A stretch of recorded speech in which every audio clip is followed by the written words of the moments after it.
നിന്നിലേക്കുള്ള ദൂരം നോവല്ലയിലെ ഒരു പൈങ്കിളി കഥയിലെ 3-ാം അധ്യായം തുടങ്ങാം. രചന അനീഷ് പത്തൽ. എടി, എഴുന്നേൽക്ക്. എന്തൊരുറക്കമായത്! മണി 9 ഞാൻ അവളെ കുത്തി എഴുന്നേൽപ്പിച്ചു. പിന്നെ 9, ഇത്തിരി കൂടി കിടക്കട്ടെടാ, നല്ല തണുപ്പ്. എഴുന്നേൽക്കടി, നമുക്ക് ഒരിടം വരെ പോകാം.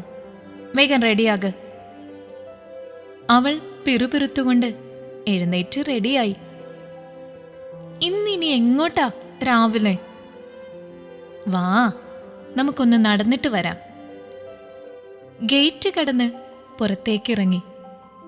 ഇരുവശവും കാട്ടുപൊന്തകൾ നിറഞ്ഞ ടാറിട്ട ചെറിയ റോഡിലൂടെ നടന്നു തുടങ്ങി.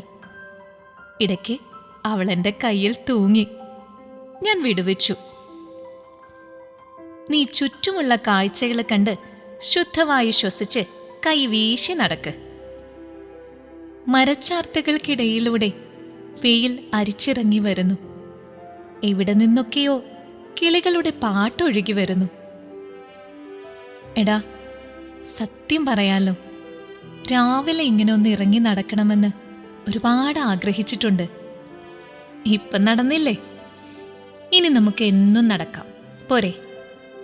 വേണം, അവൾ പറഞ്ഞു. എടി, നമ്മുടെയൊക്കെ ഉള്ളിൽ കുറേ കുഞ്ഞു കുഞ്ഞു ആഗ്രഹങ്ങളുണ്ട്. ഒരിക്കലും നിറവേറില്ല എന്നുറപ്പുള്ളവ. അവയൊക്കെ ചുരുട്ടിയെടുത്ത് സങ്കല്പച്ചിറകിലേറി പറന്നങ്ങു പോണം. ആ, രാവിലെ തുടങ്ങിയല്ലോ. അല്ല, നീ ഒന്ന് ആലോചിച്ചു നോക്കിയേ. അങ്ങനെ കുറേ ആഗ്രഹങ്ങൾ നിനക്കുമില്ലേ? ഉണ്ട്. അതിൽ ചിലതൊക്കെ നമുക്ക് സാധിക്കാവുന്നതല്ലേ? അവൾ ഒന്ന് മൂളി. അതൊക്കെ അങ്ങ് ചെയ്യണം. അല്ലാത്തവ ഒന്നും കളയാനല്ല. അതൊരു സ്വപ്നമായി ഉള്ളിൽ കൊണ്ട് നടക്കണം. ഒരിക്കൽ അതൊക്കെ സാധിക്കും. ഇനിയുള്ള കുറച്ച് ദിവസങ്ങൾ അതിനുള്ളതാണ്. ഈ പരിമിതിക്കുള്ളിൽ നീ സ്വതന്ത്രയായി ജീവിക്ക്. മനസ്സൊന്ന് ഫ്രീ ആകട്ടെ. ഞാൻ പറഞ്ഞ് അവസാനിപ്പിച്ചു. അവളുടെ കണ്ണുകളിൽ ഒരു തിളക്കം കണ്ടു. നമുക്ക് നോക്കാം, അവൾ പറഞ്ഞു. ദാ, ആ കാണുന്നതാണ് കട. വാ, എനിക്കൊരു ചായ കുടിക്കണം. ഓ, അപ്പൊ അതിനാണ് ഈ നടത്തം അല്ലേ? ഒക്കെ ഒരു രസമല്ലേ? ഞങ്ങൾ ചെരുവിലേക്ക് ഇറങ്ങി. സൂക്ഷിച്ച്. ഞാൻ കൈ നീട്ടി. അവൾ പിടിച്ച് താഴേക്കിറങ്ങി.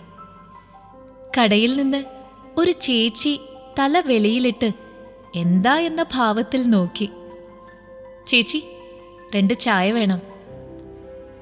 അയ്യോ, കട്ടൻ കാപ്പിയാണല്ലോ ഉള്ളത്. എന്നാ കടുപ്പത്തിൽ 2 കാപ്പി പോരട്ടെ. ചേച്ചി അകത്തേക്ക് പോയി.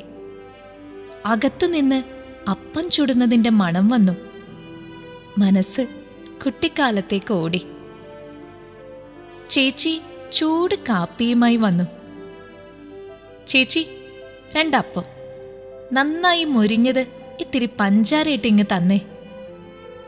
എനിക്ക് വേണ്ട, അവൾ പറഞ്ഞു. കഴിക്കടി. ചേച്ചി, ഇങ്ങെടുത്തോ.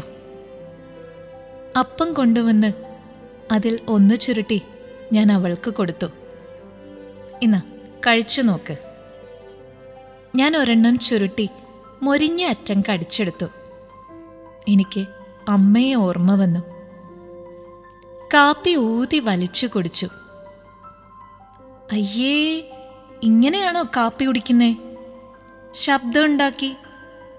ഇതെന്നാ, കൊച്ചുകുട്ടിയാണോ? ഞാൻ ചിരിച്ചു.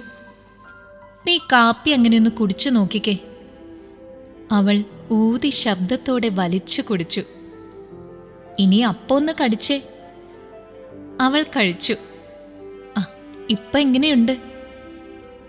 അല്ലേലും ചെറുക്കന് കുട്ടിക്കളി കുറച്ച് കൂടുതലാ. അവൾ ആസ്വദിച്ച് കാപ്പി കുടിച്ചുകൊണ്ടിരുന്നു. ഇത്രയും നേരം കേട്ടത് അനീഷ് പത്തലിൻ്റെ നിന്നിലേക്കുള്ള ദൂരം എന്ന നോവലയിലെ ഒരു പൈങ്കിളിക്കഥയിലെ 3-ാം അധ്യായം. അവതരണം ദീപ. ഈ നോവലയിലെ 4-ാം അധ്യായവുമായി തിരികെ എത്താം. ഏവർക്കും നന്ദി.